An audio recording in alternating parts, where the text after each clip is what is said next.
অনুবীক্ষণ কিংবা দূৰবীক্ষণৰ লেন্সত দেখা নাযায় জীৱনৰ গৰ্ভ কিংবা দূৰ দিগন্ত।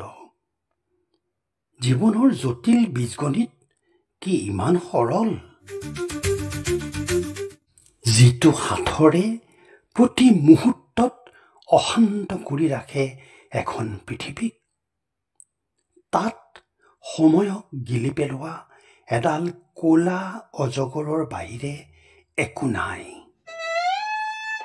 চিৰ উৎকণ্ঠাৰ অৱসান নঘটা সেই বিদ্যুতৰ চমক ভৰা মগজুৰ গৰ্ভত শেষ তীৰবিৰণিবোৰ কি আছিল?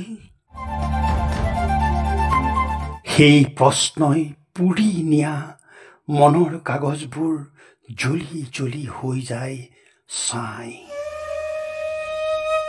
দিন দুপৰতে কিয় হয় অয়নান্ত?